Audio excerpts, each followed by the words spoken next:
Broadcasting live from upstate New York, a technology talk show that puts you and your questions first. It's Tech Talk Live. Yeah, baby, it's Tech Talk Live, coming to you live from upstate New York. I'm Flipper. I'm Snide. And we're a computer talk show. Put our callers first. I got to find the right video feed here. Uh-oh. Let's try this one. That looks good. Oops, right. I don't have the other one up. Hey, it's Tech Talk Live, and we take your calls. We that's really what this show is supposed to be about, is we take your calls, your computer questions. We talk about what you want to talk about here, and we broadcast live our video feed on fingerlakes1.tv, and we're going to be getting on some radio stations here pretty soon with the audio feed. Hopefully. Hopefully, with any luck. And like I say, you know, people, I don't know. I keep hearing it every day I'm out in the field. I got a computer question.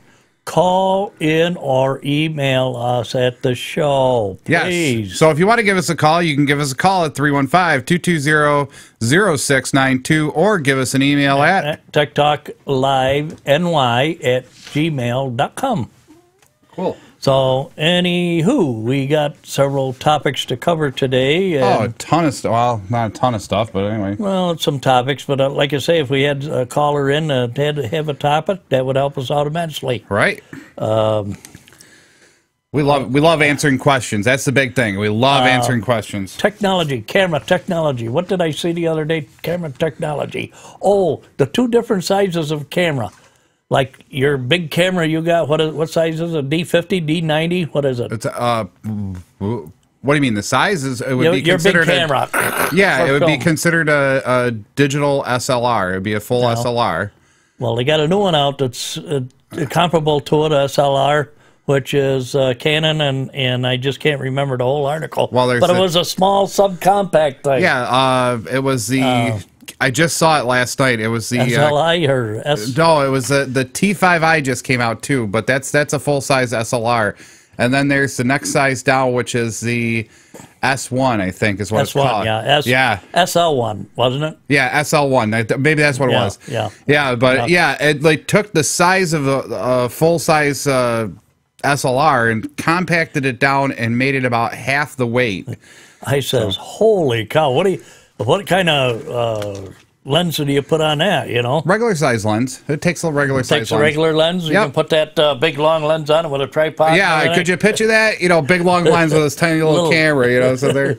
Looks like the Kodak Brownie behind it, you know? Right, yeah, right. So, no, I just thought I'd bring that up as far as technology goes. You know, technology things are getting smaller and smaller and smaller. I can remember way back in the 60s when they first started with all these printed circuit boards and all that stuff, and the U.S. was bragging how small their stuff was, and they sent out a transistor. You could hardly even see it, smaller than a hair, and they sent it over to Japan, and Japan sent it back with a hole drilled through it. That was a game at that time. You know what I mean? But that was funny, you know. Can you beat this? And Japan drilled a hole through it, and we beat it. Put a little wire through it or something. I can't remember now exactly what it was, but it was funny that when it come back. That is weird. That is interesting. You're talking about smaller and smaller and smaller. Look at how much you got in a CPU for a computer. Yeah. The i7 no less. How much have you got in that thing? Well, it depends on which version of the i7 you buy, but I mean, if you buy a 3 gigahertz i7 multi-core, which would give you, I think, 8 cores, I think is what it's up to. I don't know what it is. But, you know, you get 8 separate threads of processing power at 3 gigahertz. So 8 times 3 gigahertz. What does that give you? You know, I mean, wait a minute. My Einstein isn't kicking in right now. 24 gigahertz, you know, of raw processing power. Like they talk about doing video like what we're doing here on. What I'm saying is the size of the thing. Remember when the first CPUs were, you know, they were about 3 by 3? They were big things. Yeah, they were huge, yeah. Well, that's because the way they're made. I mean, you know, they used to be made by human hands or robotic, you know, early robotic hands. They needed that real estate in order to get the transistors down there. Now they've gotten it down where they can get the logic gates and the transistors to make your logic gates onto smaller and smaller real estate. And they're actually coming out, MIT has, where they can cut the size in half of what the current processors are because they figured out that you only need so much of a gap in order to make that logic And they gate. put it on this shrink board. So once they do that and they heat it, and the thing even shrinks even more. Yep. So It's quite interesting. I mean, they're getting close to what I would consider quantum processing. what was I saying about the routine in the hospital for technology? Routine now for open heart surgery is almost routine now. All right. As much as a appendectomy or any. Oh, it's still major surgery, but yeah, it's surgery. But I mean, it's getting to be common ground, you know. well, they can do it so much easier now. They got the technology, they got the robotics. But since I've been in, 7 of my friends have gone in for open heart since that time. Right? Isn't that weird? Yeah, and it's like I say, it's like almost like, remember, well, back in the early days, you know, you used to have to go get your appendix out, you know, because that was routine surgery, you know what I Or mean? something like that. Yeah. Or Or your you were having a tonsils problem. out. Yeah. But now it's open heart, you know what I mean? Bing, bing, bing, you're in and out, and you know. Mm-hmm. So.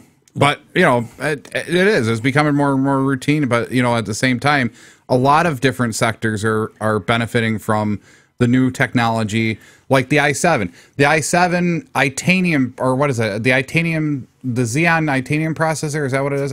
Whatever.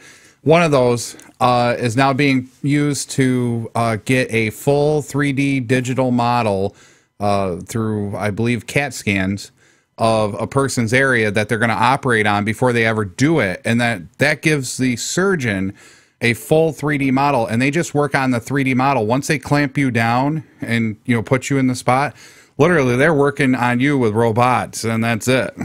Yeah, robots. It almost sounded French. Hey, le robot. Yeah, hashtag, here you are. Yeah, right. Hashtag. Oh, we'll get back on that kind of topic, right? So, Something just brought up about, yeah. Go ahead, continue. all right. talking. Well, we got an email question that we can answer. Our good friend, the Big B up in Waterloo, happened to ask, how do you print from I'm assuming an Android tablet, because the iOS tablets come with a print utility already built in. With the Android, at least up till the Android ice cream sandwich, as far as I know, you have to have some type of print utility, such as, you know, your HP ePrint or your the Canon Wi-Fi print.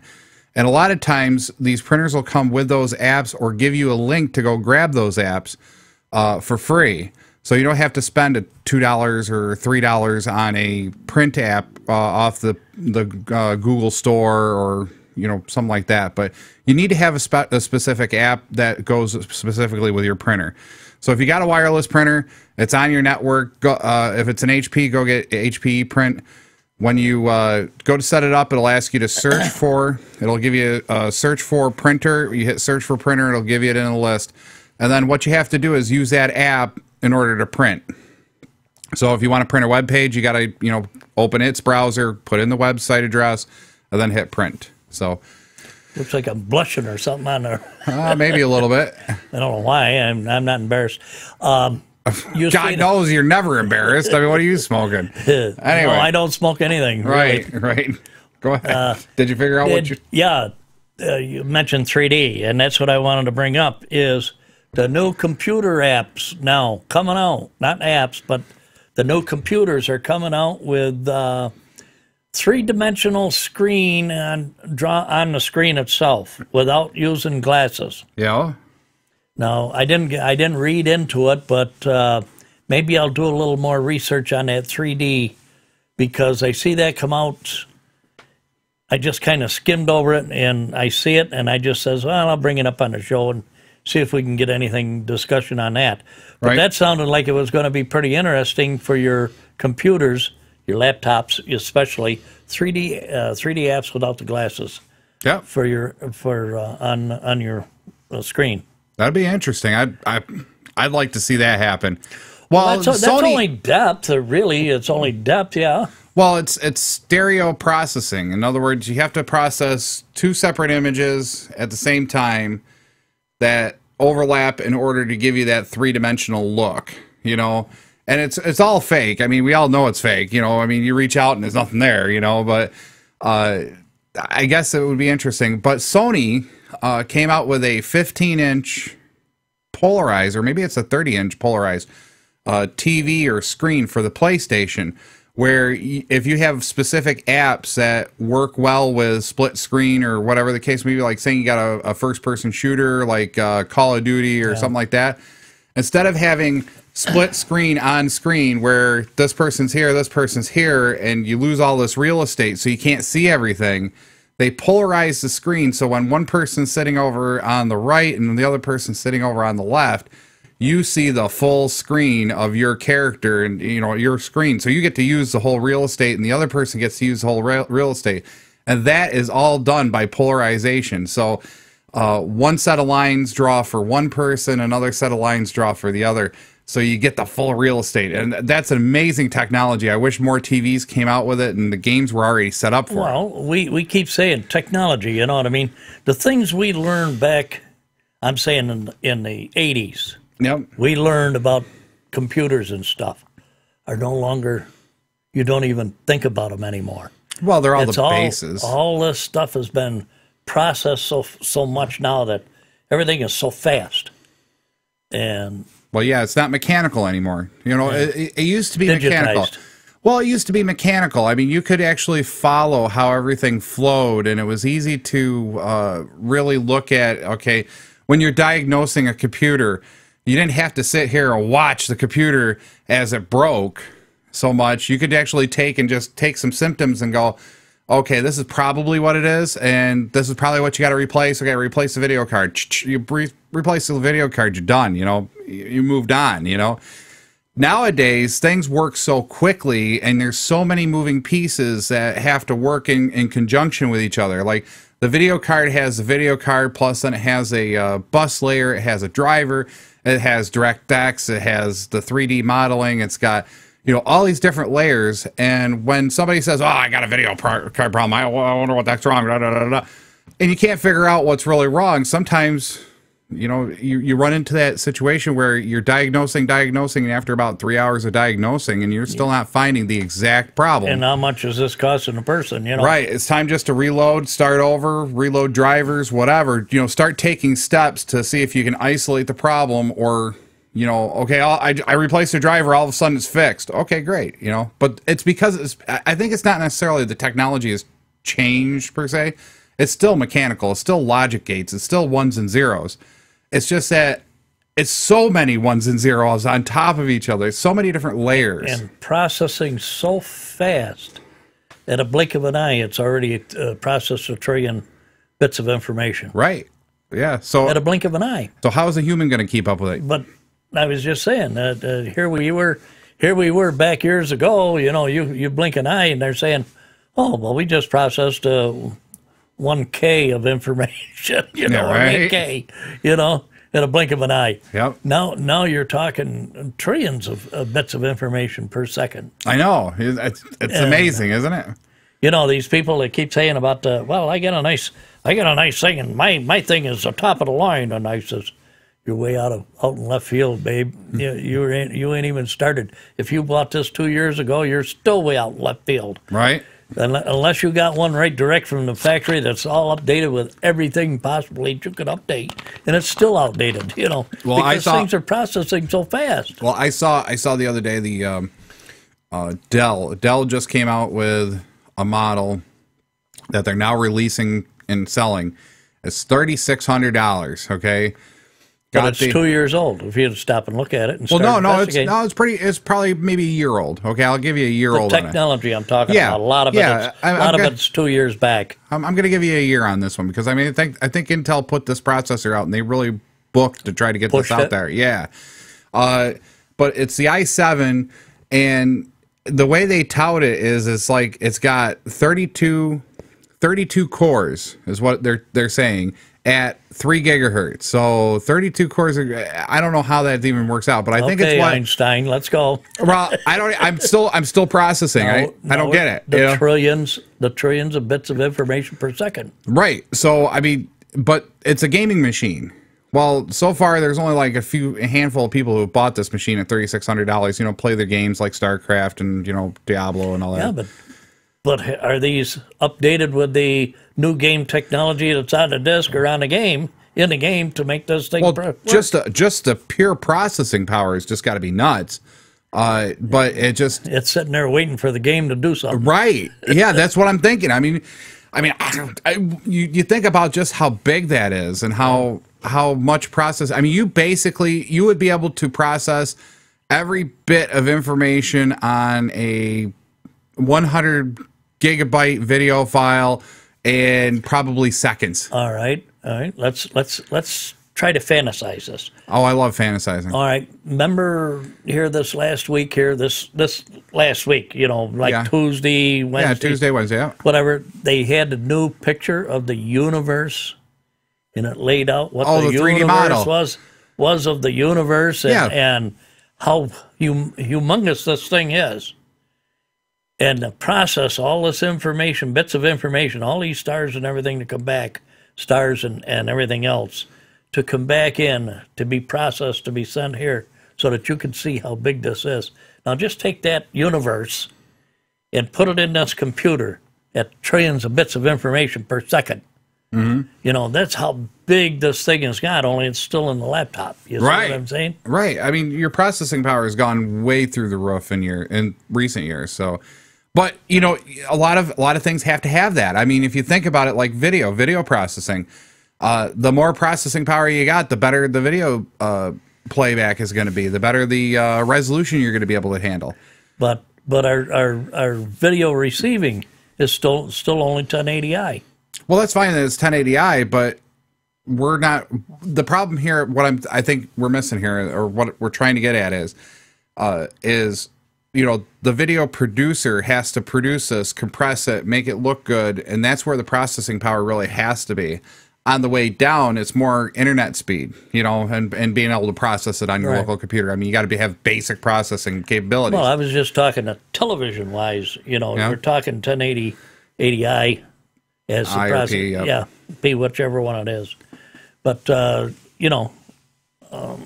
get this to process just on your television, when is going to be the next phantom jump? What is it going to be that's going to be next? How much higher resolution can you get? I mean, before it doesn't look good. I mean, you think about your computer screen. You go above 1080i I can figure it out real quick. Hang on. Okay. Oh, geez. Let me see. We're not recording now? Yeah, we're recording. Hang on. I'm just trying to figure out. Okay, so 1080i would be 1920 by 1080 resolution. Yeah. Okay. So that's where you're at for 1080i. That's what your TV is now processing. That's high def, right? But the refresh rate, has got to keep up with the resolution too. Well, refresh rate on LCDs usually are 60 hertz. So because the human eye sees at 60. If it goes any slower than 60, you'll see it flashing and it'll make you sick. I thought they increased that because of that flashing. I think it's just 60. It has to stay above 60. But LCDs above 60. Yes. I mean, really, you only saw that in CRTs. LCDs don't really flash. So, even if it drops below 60, it's not that big of a deal. And they're not tricking the eye. Right. So, by the end of the day, if it does drop below 60, it's no big deal. But here we go with all this processing power of the video card. Mm-hmm. And all this processing power, what is it doing? It's telling me that they can process so much more that it can make it a better, clearer picture. Anybody got any ideas? Give us a call on this stuff, please. One at 315-220-0692. We'd love to hear from you. Besides just our comments on it. Right, absolutely, because that's what we are. We're a computer talk show. We take your questions. You got problems with stuff. You got problems with your technology, your computers, your monitors, your tablets. Give us a call. We'll give you the best advice that we can give you at the time and see where we can get you. So, and don't forget to check out our sponsor, Vicky's PC Repair. I don't know where. There it is. There's a. I gotta find my napkin here. Yeah, Vicky's PC Repair at 585-489-5055, or you can go check her out at her email at vickys.pc.repair@gmail.com. So thank you, Vicki. So speaking about resolution and processing power, there's a lot of different things that are coming out for the summer months. It's really weird. The tech industry, really, especially computer industry, has these seasons, and we usually have 2 seasons for the tech industry. We have right about April-ish to June-ish. Usually, it's that second quarter. Usually, you'll see a spike in not only technology but amounts of RAM coming on computers, and more and more freebie stuff. The video cards get pumped up. Like one of the most recent video cards, the GeForce M790, I think it is, and it's got 4 gigabytes worth of video memory on it. 4 gig, 4 gigs, and what's that going to do? Going to take you back into reality or something? Yeah, take you back to the future, I think. Holy cow. But really, you start looking at, the seasons, and like this is one of those seasons, like we're just coming up to one of those seasons where you're going to see a big jump in processing power. You're going to see a big jump in memory coming on computers. You're going to see a big jump in video cards, iPads, hard drives, iPads, all them. Well, Kindle Fires and all them things. That whole industry is kind of a little different. We were looking at it the other day, trying to figure out, well, would it be advantageous business-wise or not business-wise to have wireless throughout, our buildings, and, if you got a business, at what point does the BYOD, especially in our area up here, become a viable solution and an economical and business-wise solution versus traditional computing?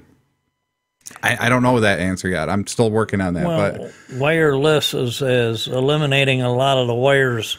Like I say, look underneath our desk here to see what we got. We got wires. Yeah. Wireless coming. Where is it getting the power from? Batteries. How long do the batteries last? Right. But I think where I'm trying to go with this is they have a totally different season. I think. Like right now, you won't see too much more new from like the iPad camps or the Android camps, other than a few sprinkling here and there, like the Samsung thing that's been coming around the last few weeks, right? Right. So they're big on, we got a new one, because they realize the slow season's a great time to release something brand new because, I want it. Yeah, right. Somebody will want it and they'll buy it, and Merry Christmas. I think the real big kicker for the mobile market and the Android market and the tablet market really isn't like now. I think it's more August. It's the fall months. It's like August, September, October. All of a sudden, you see that big kick up where you got to get it in for Christmas. Yeah, Christmas. You got to get it in for for the pricing. The pricing scheme, because we'll start at high here with a little bit of a discount, and then we'll bring it down a little more discount. And then we get to Black Friday, and then a really deep discount, and then back up for Christmas. So it's kind of like a curve. It's kind of like almost like a little inverted bell curve. And then all of a sudden, now we got to reduce our inventory for tax purposes. You know what I mean? So now they reduce all that so that when they do for inventory, Right. Okay. Let's see. What do we got? About 1 more minute here before we got to. All right. Wow. We break. We made it through the whole first part of the show without even touching any of our news well, items. that could be on the second half unless. All right. Unless somebody gives us a call. Right. So make sure to give us a call, 315-220-0692, or give us an email at techtalkliveny@gmail.com. So, make sure you put that NY at the end of that Tech Talk Live. Right. It'll go to somebody else. I don't know who it'll go to. I haven't figured that out. I don't even know. I think I might have just put it in Tech Talk Live NY just because I was feeling frisky that day and ended up hitting NY. Yeah. Anyway, Okay. You're listening to Tech Talk Live. We're going to take a brief break here, and then we'll be right back with all the action on Tech Talk Live with Flipper And Snide.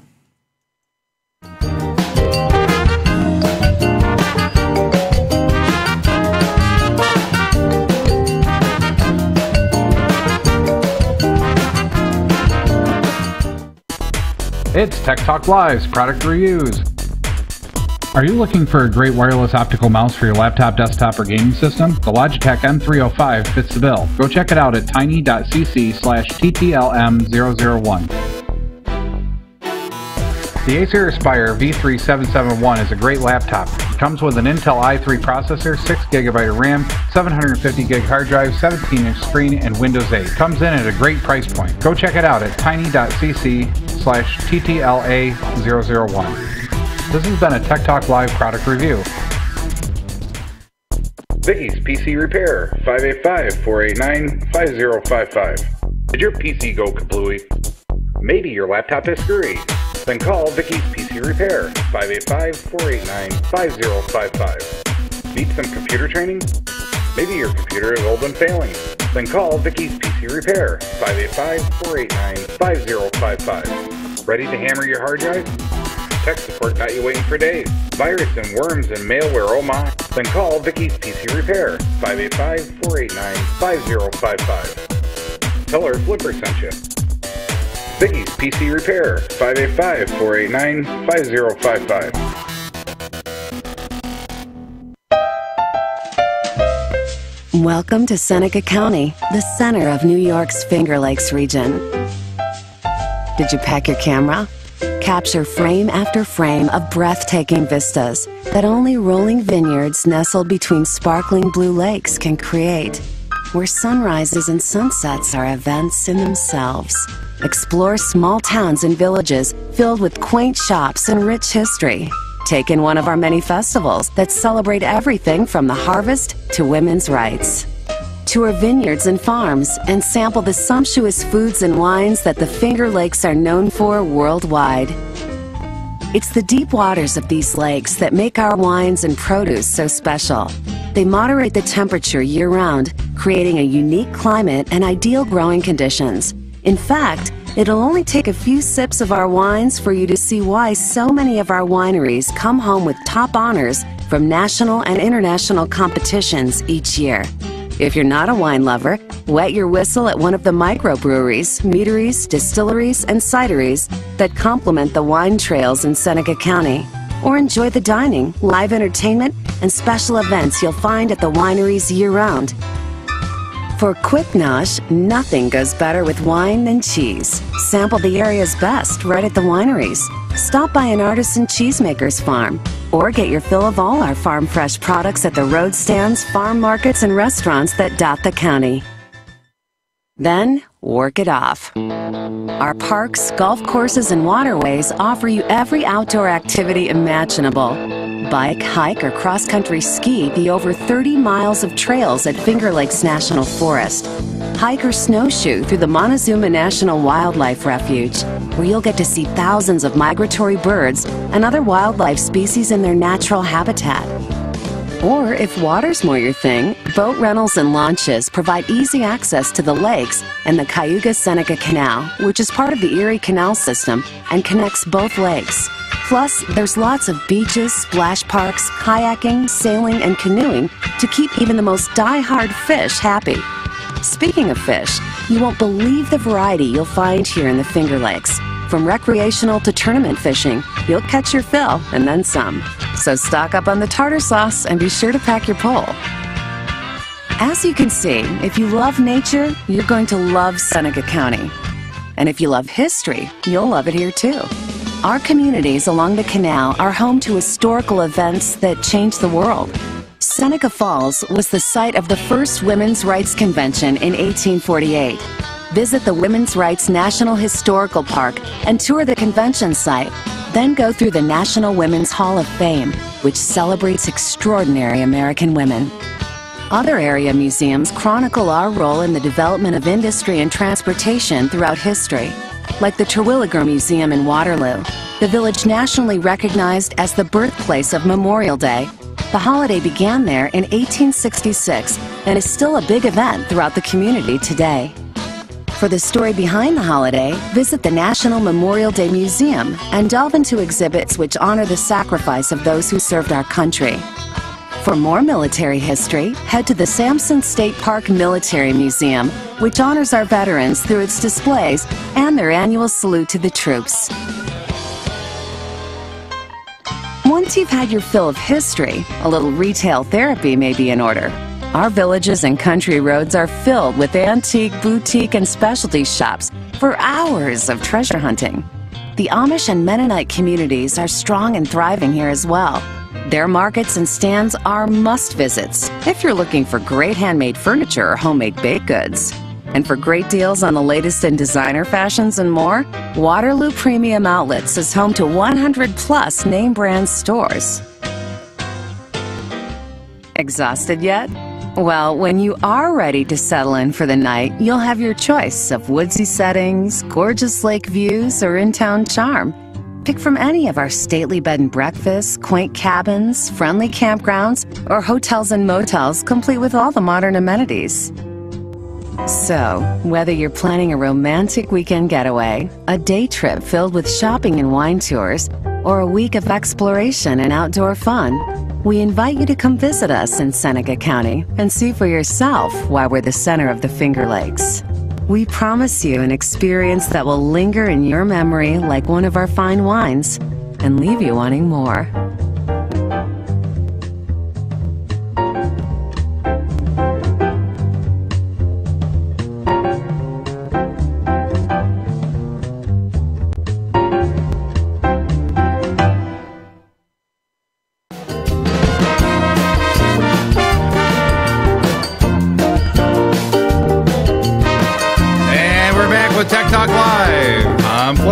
And Snide. And we're a computer talk show located up here in upstate New York. I'm Flipper and he's Snide, and we are Tech Talk Live, and we take your computer questions. You can give us a call, 315-220-0692, every Saturday morning from 11 to 12, and we'll try to answer your computer questions the best we can. Well, we hope you would call, because I know you all got questions out there besides, you know, just that.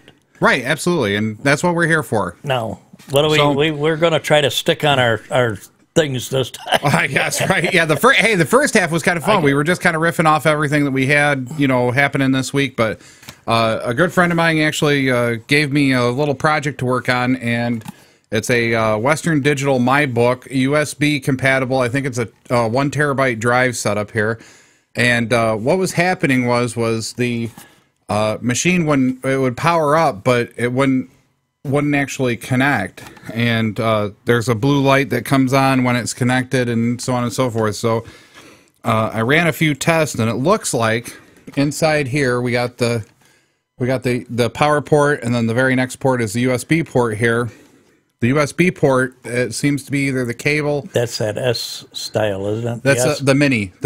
Yeah, the mini with there's a thing for it, like the regular USB, and then there's that little one like that. Yep. You call it a mini? It's a mini. I thought it was a yes. Well, maybe they call it, maybe that's the type, but a lot of people call it a mini. I mean, the marketing usually calls it a mini USB. So basically, I hooked up a couple different things, and the first time I hooked up a brand new USB cable to this, the thing shorted out and turned off. So it's got to be right here in this connector. So this week I'm going to tear that apart and see if I can find if it's just broke or if it's got a bad ground out. Or you need a 10-pound or a 12-pound sledgehammer? Probably a 12. We'll crack this case. So call Columbo. We'll crack the case. Well, what's causing the short? You're going to be able to re-put one in there, being... Well, the way they solder things today, it's tough. Yeah, that's true. It is very tough to actually do that. But I'm not wondering if it's not one of these. I don't know if you can see it on camera, but inside the case here, there's a metal piece that actually is the frame for this. Yeah. I'm not wondering if that's gotten bent, or maybe it was manufactured wrong and it bent into one of the wires, and now after use it's kind of rubbed and it's gotten there, and sometimes that happens. So, moment, whatever. Yeah. Right. It's out of warranty. I already looked up the serial number. It's out of warranty. You should always check your serial number at the manufacturer's website. If something goes bad, especially before a year, go check out your manufacturer's website, put in your serial number, and see if it's actually still under warranty. Because if it's still under warranty, my friend should be able to just ship this baby back and, get a brand new one or a refurbished one in the mail. So you never want to, spend extra money when you don't have to. So that's my project for this week. So I'm going to take this apart, and then I'll report on it next show how I made out. So just thought I'd share that. Okay. What do you want to get into that touch screen? How it works? You know, actually, we were. I thought we could do like a biometrics section like that. So why don't you do the touch screen thing? And I've got this other thing. Basically, it's about the retina scan, or well, it's not even a retina scan. It's actually just the outline of the pupil is like a fingerprint. So go ahead. This new touch screen, it recognizes your finger. Everybody has a different amperage to their skin. I didn't know that. Right. But it's so minute that the screen is can detect the idiom difference. tin oxide, sensor board, and LCD panel. Neat. So I'll go through it. It's only a short thing here. This touch screen. The touch screen. Ha! I'm hooked on phonics. That touches all the fleshy pads on your fingers is alike. Yeah. Most detect a simple change of electrical current or the sound or in sounds or light waves regardless of who is swiping. Mm-hmm. There's researchers at Disney Research, Pittsburgh no less, have built a touch screen that can discriminate between users. Now that's pretty good. So now you ain't going to be able to steal my touchpad and use it. Right. Well, if they employ that technology. I mean, now I think it's a little too big to put in touchpads, right? So let's see. Where did I go with that here? Between user, every person has a body. Every person's body has its own bone density, muscle mass, blood volume, and water content. The device called touchy or touch. Touche. Well, touchy, but it's got that on the E, so that would make it touche, right? Yeah, touche. So sends a series of harmless currents through the user's body. Physiological difference says produce differences in the body's impedance and that current. Touche measures this unique captivity signature. So anyway, the idiom tin oxide capactive sensors found in most existing touchscreens, trackpads, OLED displays, and other electronics use the idiom tin oxide. Yep, for their touch piece. As an electrode, and a conductive material transmits the electric current in the user's fingertip, and it's also transparent. So basically, it's going to be able to tell. It's going to be able to tell your biometric signature based on resistance to a minor electric shock. Right. Which is going to be phenomenal, especially for high security areas, especially if you're talking, maybe the federal government, or if you're a bank employee or something like that. You'd be able to easily identify who touched that screen last. And the thing of it is security now. Everybody's hollering about security in the touch screens, and it's either retina scan or it's touch screen. So I can walk up and touch the screen. Yep. It recognizes me. It unlocks the door. Right. But it don't, because you're the same stuff. You're not gonna. It's not gonna let you in. Well, yeah. Now we're gonna have to get into learning about how to measure that, and then how do you spoof it? That's gonna be the next thing, right? Well, are they going to be able to spoof it? I don't know. So then they go with the next layer is a sensor board, which injects the tiny electric currents into the ITO layer. When the user touches the screen, and thus the ITO layer current flows from the sensor board through the ITO to the person's body. The sensor on the board measures the body's unique impedance multiplied at multiple frequencies. The most recent prototype takes up to a second to calibrate for each user. So that's fast, but not quite fast enough. You know what I mean? Right. It takes up to a second.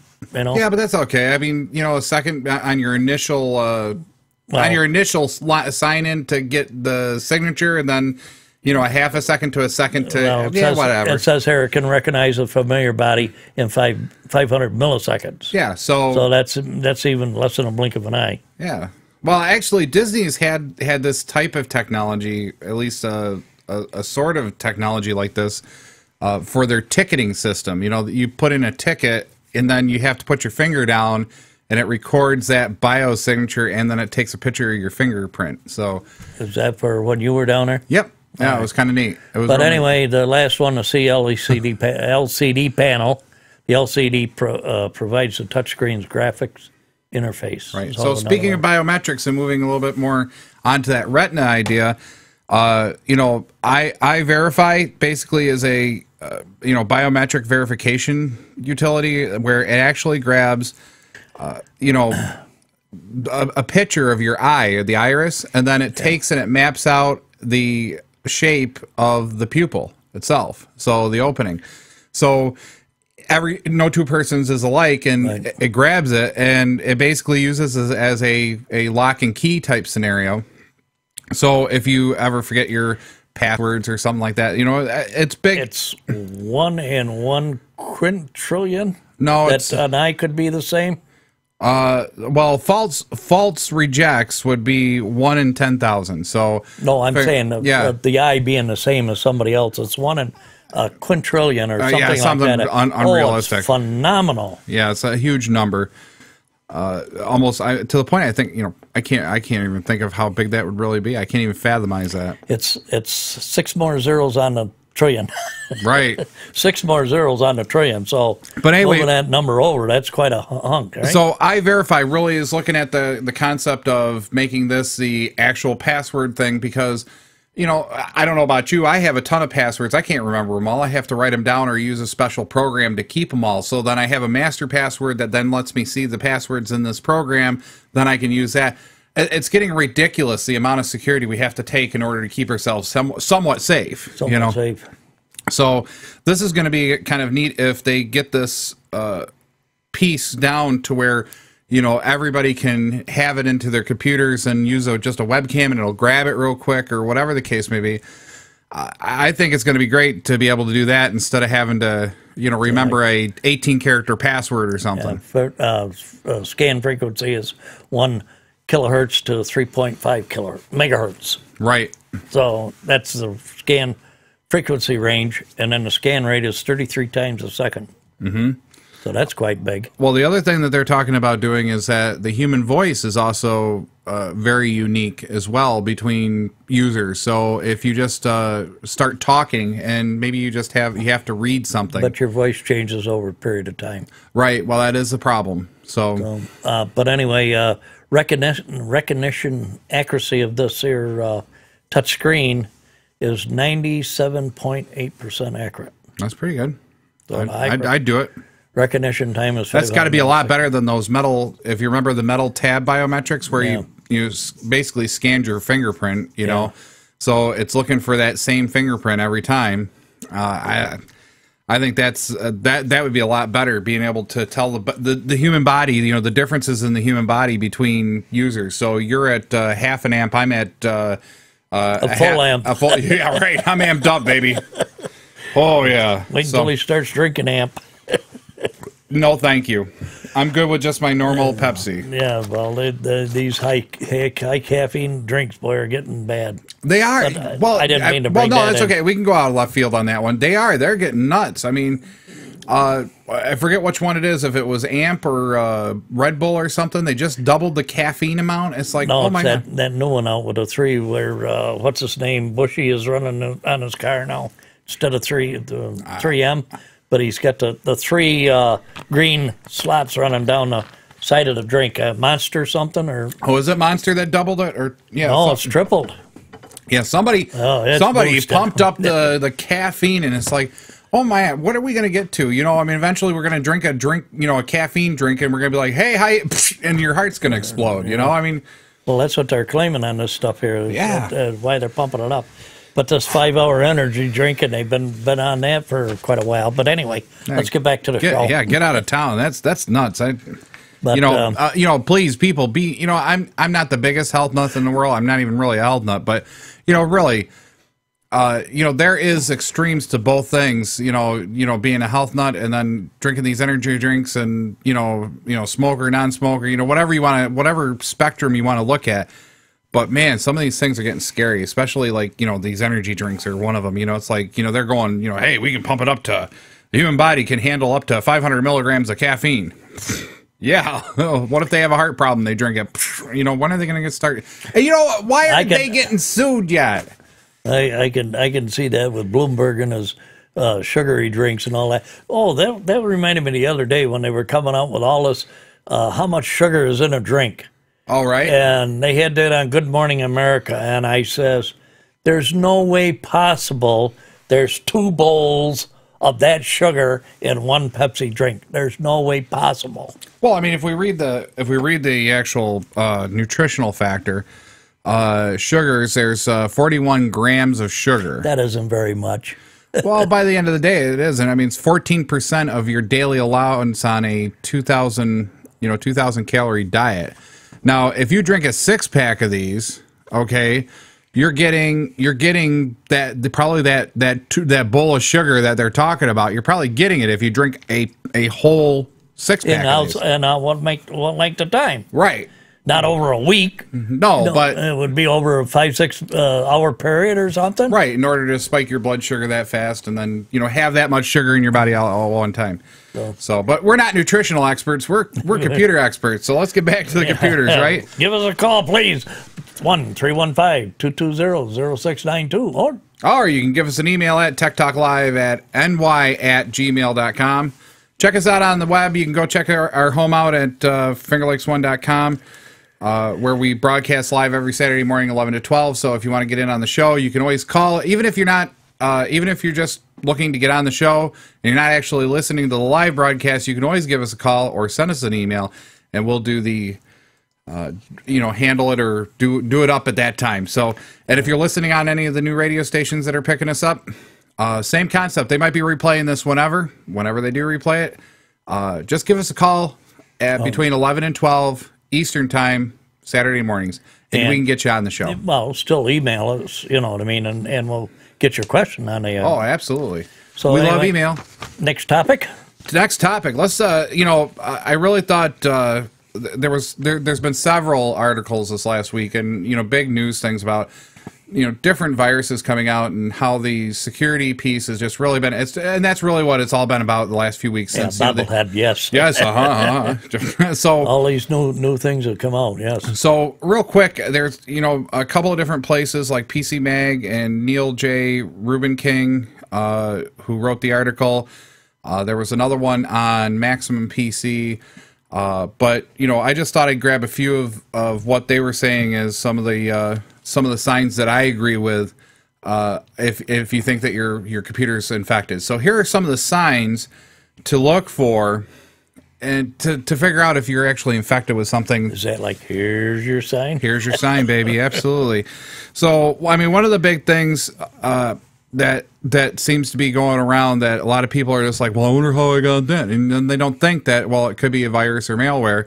Is like a security program you never downloaded, you never installed, you never really went, something that you never went and did yourself. You didn't go out and get this security antivirus 2013, or whatever.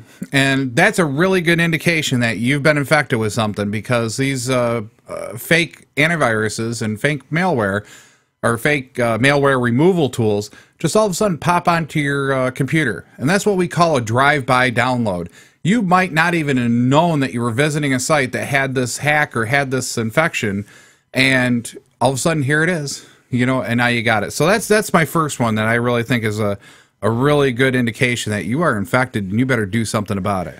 I got thinking about mine here this last week when things started going awry, and I'm talking different sites coming onto my computer that I had no way of realizing what they were. Mm-hmm. And I says, enough's enough. The first thing I did was clean out all my cookies and history and the whole 9 yards. Everything got cleaned out. Mm-hmm. And not once, but I did it twice. In fact, I even done it the third time to make sure everything got cleaned out of it. So at least you got rid of the tracking cookies. Now you got to do a virus scan, get an updated virus scan, and make sure that you do go through it and make sure that happens. And then it depends on who you talk to. I mean, if you talk to the Office for Cybersecurity, or if you talk to, maybe the FBI site, or you go look at the FBI site, the minute your computer is compromised like this, usually it comes down to, at least they think that you should just format the computer, reload immediately because it's compromised. It's never going to be clean again, blah, blah, blah, blah. I'm not always necessarily a big subscriber to that camp because, yeah, if you're really bad off, format and reload it. If your computer is doing weird things and you can't control it. Right. Yeah, you're already at that point. You might as well hang it. Yeah. So, but if you got somebody who, like Vicky's PC Repair, one of our sponsors, you can give her a call at 1-585-489-5055. And, if you're in the local area up here in the Waterloo, Geneva, Seneca Falls, New York area, she'll travel to your house and help you get rid of whatever baddies you got. If you're up here. If you're travel to your house, that sounds like the motel room or something. We'll leave the light on. If you're up here in this area, whatever. Go ahead. Anyhow, another couple of things which I really didn't think of, and I've never seen it happen. I really didn't. I haven't seen it happen to myself or anybody I know right quick in my immediate circle. Is like saying all of a sudden post on social media, like your Facebook page or your Twitter page, all of a sudden gets posts that you have no recollection that you ever did. Like, oh my God, I can't believe you were drunk last night. Look at this picture. Here's the link. It's trying to propagate its virus to other people by doing that. And I think this is where, we can kind of say that whole, user beware. You should, keep in mind and kind of keep things in context. I mean, if Flipper never posts something stupid like that, why would you go click on it? Just like Flip, I get email from Flipper, and like I said, there's no address to it, and you got an address. If it's not there, I can delete it. Well, recently I'll admit this one because it happens to the best of us. Recently, I had a email. A hack happened to my Yahoo account. Got hacked from externally. It's not my computers here. I've cleaned them. I've reloaded them. I've double checked everything. It's not the computers here.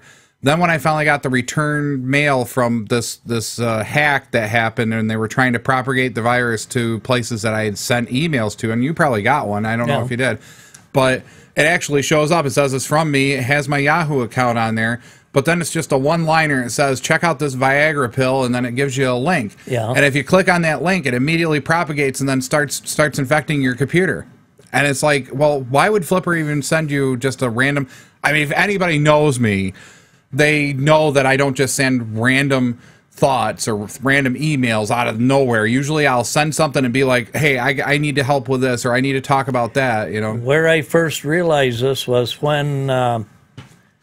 I was on one site, and then all of a sudden this Viagra thing come up, and then I started, I clicked on it and looked at it, and it was about Viagra, all different colored pills, and you can go down through them, and if you run your mouse across them, you can get different links for each one of them, and I says, no, Viagra doesn't do that, you know what I mean? So I got rid of it and cleaned it. Right. Another big, one of the other big ones that really...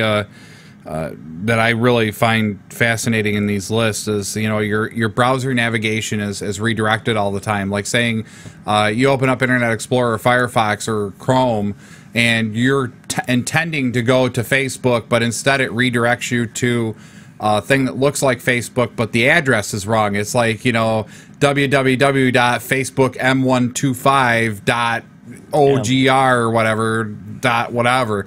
It's not Facebook. You can clearly see it's not Facebook. You got to look at that address when you click on a site and you go to it. So real quick before we close the show out, we got I think less than 1 minute left here. How to watch and listen to and follow the March Madness online, any sporting event. I just find this fascinating, and I just wanted to touch on this just a second. Was that a lot of sporting events now, of course, sports being the big thing in America, everybody likes sports, everybody bets on sports, everybody watches sports, everybody enjoys sports, right? Yeah. Okay. Turn left, go fast. Turn left, go fast. Oh, that's right. You're NASCAR. NASCAR. I forgot NASCAR. Got to have NASCAR. Yeah. But anyway, a lot of these events now on several of these websites out there, and I think the TV mentality is finally starting to infect the internet, per se. And now all these TV stations and all these broadcast stations that are covering these events, such as NBC, such as ABC, such as whoever, are now putting on their websites live streams of their video feeds. And you can go and grab like every single game on the NCAA. You can watch every single game live as it happens. So you could have on your computer 5 windows open with all different games and be watching all 5 different games at the same time that's happening at that moment. And it's just phenomenal to think the information overload You that we thought have. you were a bobblehead this way. You'd be a Yeah, bobblehead right. this way. Well, we got to get out of here soon. All right. So, hey, you're listening to Tech Talk Live. You've been listening to Tech Talk Live. I'm Flipper. I'm Snide. We're a computer talk show every Saturday morning, 11 to 12. We broadcast live on FingerLakes1.tv, and we're also might be on your local radio station, depending on who they are. Who picks us up. Yep. So, and we're on every Saturday morning. If you want to get a phone call in, get a computer question in, give us a call, 315-220-0692. I'm Flipper. I'm Snide. And we're out of here. See ya.